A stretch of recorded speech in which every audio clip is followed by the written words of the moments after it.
suster, kabar saya baik. Gimana dengan Baik suster? ya. Suster Fatma, apakah ada yang bisa saya bantu? Baik suster, pertama terima kasih banyak atas waktunya karena suster sudah meluangkan waktu untuk mau bertemu dengan saya. Baik, pada kesempatan ini suster, saya mau sharing sedikit pengalaman saya. Ketika saya di kampus, saya merasa bersyukur sekali dengan kesempatan ini. Ketika di kampus, ternyata saya bertemu banyak teman.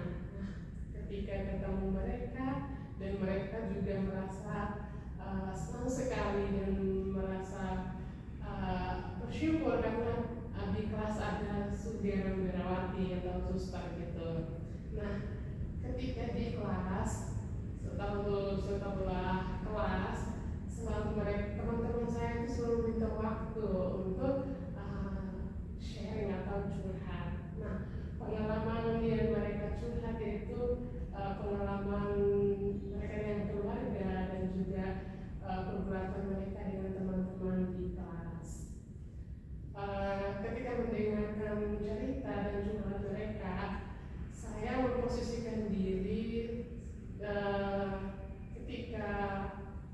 ketika saya mengalami itu, pasti saya juga merasa hal yang sama seperti mereka, bingung untuk menolak ketika berteman sama teman-teman yang hanya aplikasi pada saat mereka membutuhkan saja.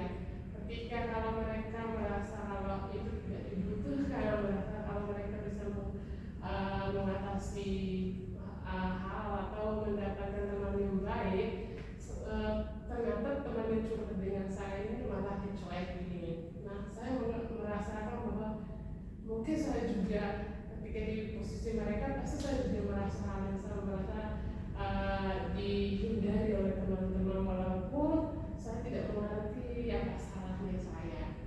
Nah, yang kedua yaitu ketika teman-teman ini merasa dekat dengan saya, lalu mereka mempercayai saya untuk cerita pengalaman dengan keluarganya.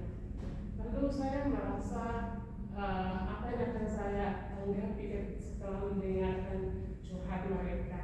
Bingung mau berikan nasihat apa. Ya udah, saya hanya dalam hati pokoknya saya memilih untuk hanya bisa mendengarkan. Nah, dengan memilih untuk mendengarkan mereka ternyata membantu mereka. Lalu masalahnya mereka merasa kurang kasih sayang karena punya 4 atau 5 bersaudara. Nah, mereka merasa bahwa kok saya ini kurang kasih sayang, saya ini kok ada komunikasi antara kakak adik saya, padahal anak-anak dia ada teman yang sebagai anak bungsu atau pertama. Lalu merasa kayak kurang kasih sayang dan perhatian dari orang tuanya. Lalu dia merasa kayak orang tuanya komunikasi, dia pengen mau cerita ke orang tuanya tapi bingung karena orang tua selalu memberikan alasan kerja capek gitu. Jadi dia merasa bahwa masalahnya itu ya udah lebih baik terpendam sendiri selama ini. Lalu ketika dia kesempatan kuliah ini, dia senang karena ternyata ada suster. Jadi dia cerita atau curhat kepada saya. Lalu saya merasa bahwa ya misalnya kalau saya di posisinya dia, saya juga mungkin agak sedih, bisa merasa kayak bisa marah, mungkin jengkel juga sama kakak adik saya yang lain karena kita punya kakak, punya adik tapi orang itu malah pilih kasih. Itu membuat saya merasa agak ya kasihan juga dengan mereka, tapi saya hanya bilang ya mau bagaimanapun mereka adalah orang tua kita. Lalu dengan teman-teman saya juga mengingatkan untuk ya udahlah, pokoknya belajar yang baik saja. Kalau yang baik tidak perlu mengambil atau tidak perlu ikuti, diabaikan saja. Jadi itu suster itu yang menjadi perbuatan saya ya, termasuk karena untuk mendengarkan cerita dan curhat teman-teman itu nggak mudah, tapi saya sadar bahwa saya sebagai seorang perawati di tengah mahasiswa tentunya saya harus menyesuaikan diri dengan situasi atau kondisi kita saat ini. Itu suster. Baik, terima kasih Suster Fatma sudah mau berbagi pengalamannya. Maaf sebelumnya Suster Fatma sekarang kuliah di BK ya? Iya suster. Sekarang semester berapa? Ini semester 2. Semester 2. Masuk semester 2 ya. Masih semangat kan? Masih semangat masuk semester 2? Ya, tentu semangat suster. Ya. Ya, dari sharingnya Suster Fatma tadi saya ya menangkap bahwa yang menjadi kegelisahan Suster Fatma itu bahwa Suster Fatma harus menjadi tempat untuk teman-temannya secara khusus teman-teman awam ya, untuk berbagi. Apalagi biasanya suster itu selalu dipercaya ya untuk kalau teman-teman tanya sesuatu atau mau cerita, selalu kalau ada suster biasanya mereka ada suster nih. Ini lebih enak kalau ngomong sama suster ya daripada sama teman sendiri. Lalu dan di kampus apa suster punya ya, pasti kita punya relasi tapi pasti punya temannya, teman apakah suster punya teman dekat di kampus, mungkin awam atau mungkin ya sesama suster atau apa begitu di kampus? Baik suster, yang saya merasa sangat dibantu itu untungnya di kampus itu di kelas saya itu ada teman sesama suster. Lalu saya juga punya 2 teman romo. Jadinya saya merasa sangat dibantu ketika saya juga berbagi pengalaman itu dengan mereka, lalu minta pendapat mereka baiknya seperti apa. Kalau mereka itu menganggap saya sebagai teman curhat mereka dan sering-sering meminta waktu untuk cerita dengan saya, lalu apa yang akan saya lakukan? Nah itu membuat saya merasa ya bergula, tapi di sisi lain saya merasa masih punya harapan dan masih punya semangat untuk ya udahlah, kalau teman-teman minta waktu mau cerita mau curhat ya saya selalu ada waktu buat mereka. Nah lalu mereka juga mensupport saya karena teman-teman suster dan romo ini melihat bahwa saya paling dekat sama teman-teman itu. Nah jadi mereka support untuk ini kesempatan buat suster mendekati sama teman-teman awam itu. Nah jadi saya juga semakin semangat untuk ketika diminta waktu untuk mau sharing atau cerita itu saya selalu ada waktu buat mereka untuk mendengarkan begitu suster. Ya baik Suster Fatma. Jadi ya secara pribadi artinya saya juga bersyukur bahwa Suster Fatma ya diutus diberikan kesempatan untuk kuliah BK.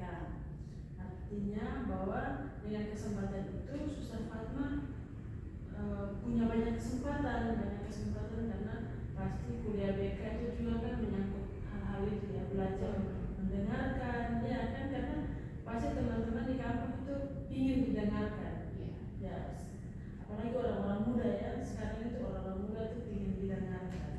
Jadi tidak salah karena komunikasi memberi kesempatan supaya Suster Fatma belajar di situ, belajar untuk mendengarkan orang lain ya.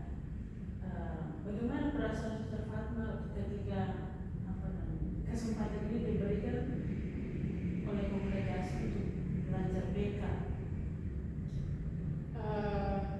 Saya malah merasa bersyukur karena kesempatan ini saya sendiri memilih untuk melanjutkan studi atau kuliah di Sanata Dharma lalu mengambil prodi BK karena saya melihat sebelumnya kan saya tugas di asrama, jadi saya merasa bahwa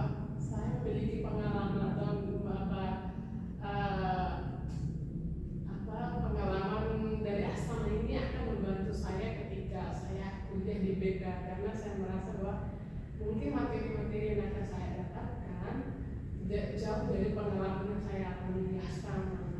Karena itu saya memilih untuk mengambil BK, dan itu juga sangat didukung oleh kongregasi dengan keputusan saya ini. Jadi saya sangat bersyukur dengan kesempatan ini, karena saya juga pengen bagaimana sih untuk merasakan menjadi teman bagi orang lain itu seperti apa. Dan akhirnya itulah pengalaman konkret yang saya alami, dan saya merasa sangat bersyukur karena saya bisa dipercayakan oleh teman-teman untuk menjadi tempat curhat, tempat sharing di nama mereka.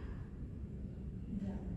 Terima kasih Saudara Fatma. Jadi sebenarnya masalahnya itu kembali ke ketika kita mendengarkan teman-teman lain, tentu ya pasti saya juga paham apa yang Saudara Fatma alami, bahwa di satu sisi itu kita pasti dilema ya ketika mendengar, tetapi kita tidak bisa membantu banyak ya, apalagi kita biarawati yang juga punya aturan, dan pasti dilemanya Suster Fatma itu bahwa apa yang bisa saya bantu ya, apa yang bisa saya bantu untuk teman-teman ini secara secara materi saya tidak punya apa-apa gitu ya, tapi apa yang mau saya bantu. Jadi selama sharing bersama Suster Fatma, saya menangkap bahwa yang menjadi permasalahan atau yang menjadi pergulatan adalah bagaimana saya membantu mereka